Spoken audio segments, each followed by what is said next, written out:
बताइए दुनिया का सबसे बड़ा डिप्लोमेट कौन था। मैं आपको लिख के दे सकता हूँ कि वो आपको ऐसा कोई जवाब देंगे कि वो वेस्टर्न ही होगा। इतनी पढ़ाई के बाद आपको क्या लगता है कि दुनिया के सबसे बड़े डिप्लोमेट कौन थे। मैं कहूंगा सबसे बड़े डिप्लोमेट एक श्री कृष्ण थे, एक हनुमान जी थे।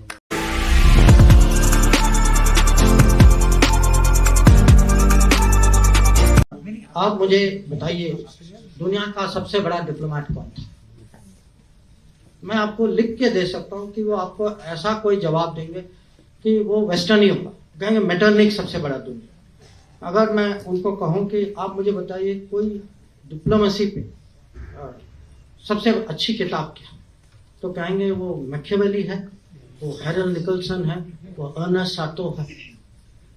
तो मेरा लिखने का कारण ये था, मैं अपने ही लोगों को समझाना चाहता हूँ कि भाई घर में देखो, अगर आप मेरे से पूछेंगे कि इतनी पढ़ाई के बाद आपको क्या लगता है कि दुनिया के सबसे बड़े डिप्लोमेट कौन थे।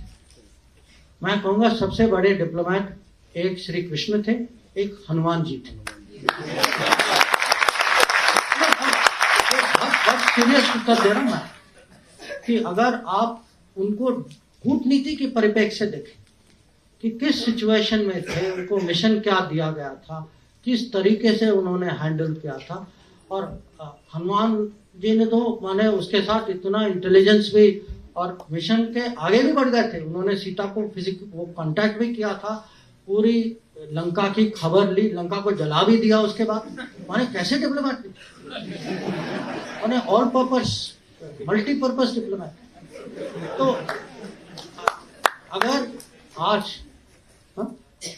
मैं आपको कहूंगा कि दुनिया के 10 स्ट्रेटेजिक कॉन्सेप्ट जो आज की चर्चा में, आज के डिस्कोर्स में 10 बड़े स्ट्रेटेजिक कॉन्सेप्ट जो इंटरनेशनल रिलेशन, मैं हर कॉन्सेप्ट का आपको एक महाभारत में इक्विवेलेंट दे सकता हूं कि अगर आप कहें अरे आज मल्टीपोलर वर्ल्ड है, उस समय भी अगर कुरुक्षेत्र के मैदान में क्या हो रहा था, वो मल्टीपोलर भारत था जिसमें अलग अलग राज्य थे। सबको कहा गया कि आप उनके साथ हैं, मेरे साथ हैं। एक दो नॉन अलाइन निकले बीच जैसे बलराम थे या रुक्मा थे। या अब हम कहते हैं कि ग्लोबलाइज दुनिया है, इंटरडिपेंडेंस है, हम सब पे ये बाधाएं हैं, कंस्ट्रेंट। अर्जुन की दुविधा क्या थी? कंस्ट्रेंट ही थी कि वो इंटरडिपेंडेंट थे, इमोशनली इंटरडिपेंडेंट थे कि मैं अपने रिश्तेदारों के खिलाफ मैं कैसे लड़ाई करूं। पर वो भी फिजिकल मटेरियल इंटरडिपेंडेंस है, पर इमोशनल इंटरडिपेंडेंस। या हम कभी कभी हम कहते हैं अरे पाकिस्तान ने ये किया वो किया, चलो हम स्ट्रेटेजिक पेशेंस दिखाते। स्ट्रेटेजिक पेशेंस का सबसे अच्छा उदाहरण जो है वो कृष्ण भगवान जिस तरीके से उन्होंने शिशुपाल को हैंडल किया कि 100 बार उन्होंने क्षमा किया, 100 बार, उसके बाद आपको पता उन्होंने किया। या आजकल ये टर्म आया है रूल्स बेस्ड ऑर्डर, कि एक मर्यादा होती है देशों के बीच में, जो राजनीति में कि आपस में कुछ ऐसे कानून होते हैं, कुछ रूल्स होते हैं।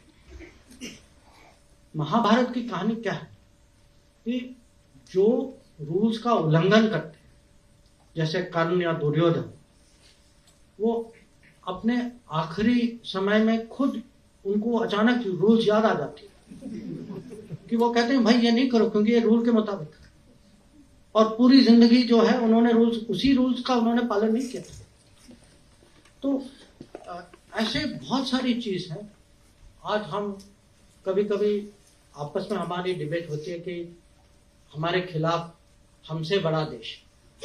अब ये याद रखिएगा कि पांडव जो है, पांडव कौरव की प्रोपोर्शन जो थी वो 7-11 थी, कि वो छोटी फौज थी उनके पास। छोटी फौज थी पर बड़ी सोच थी, अनुशासन ज्यादा था, क्रिएटिविटी ज्यादा था, इंटेलिजेंस ज्यादा था, और श्री कृष्ण उनके साथ थे। तो और हम कभी कभी रेपुटेशनल कॉस्ट की बात करते हैं कि रेपुटेशन जो है कूटनीति में, राजनीति में भी, जिस पे आप भरोसा की मैं क्या कीमत बताऊं, जिस पे भरोसा करते हैं उसकी जो वैल्यू जो है, पार्टी हो, आदमी हो, देश हो, रेपुटेशन की बहुत कीमत होती है। और पांडवों की रेपुटेशन जो है वो कौरव से इतनी अच्छी, रेपुटेशन का बहुत फर्क है। और कभी कभी ये भी है कि जो बड़े गुड, जो लार्जर गुड के लिए कभी लोगों को माने टैक्टिकल एडजस्टमेंट करना पड़ता है। और ये भी इसके बहुत उदाहरण, जो युधिष्ठिर ने अश्वत्थामा के बारे में कहा, या जब अर्जुन ने शिखंडी को आगे किया। अब टेक्निकली आप कहेंगे कि ये गलत चीज है, पर उन्होंने किया एक कारण के लिए, उनका एक लक्ष्य था। आप कहेंगे कि अब अगर आप लार्जर गुड के परिप्रेक्ष्य से देखें तो उन्होंने जो किया वो ठीक किया, आप टेक्निकली देखें तो अलग बात थी। तो ऐसी बहुत सारी चीज है, जैसे अब स्ट्रेटेजिक डिसेप्शन, जो जब कृष्ण भगवान ने सूर्यास्त का एक किस्म से इल्यूजन क्रिएट किया तो जयद्रथ को लगा कि वो बच गए। तो मैं आपको ये उदाहरण इसीलिए दे रहा हूं कि कोई भी सिचुएशन हो, कोई भी एनालिसिस हो, हम जो है इतनी माने आसानी से ये शब्द लेते हैं, Trojan horse, Achilles heel, Gordian knot. अब ये कहां से आते हैं ये शब्द? किसी और के कथा से आते हैं।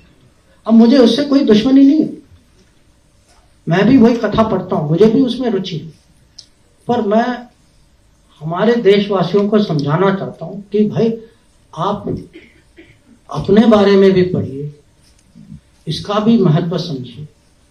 हम आपस की बातें में कम से कम इसका तो प्रयोग करें कि अगर हमें स्ट्रेटेजिक कल्चर, सचमुच अगर इंडियन स्ट्रेटेजिक कल्चर बनाना है, इंडियन स्ट्रेटेजिक कल्चर दूसरों के अनुभवों और दूसरे के कथाओं से नहीं बनेगी। इंडियन स्ट्रेटेजिक कल्चर इंडिया के एपिक से बनेगी। अच्छी लगी तो ऐसे थोड़ा मार दीजिए हाथ, आप थोड़ा सा मार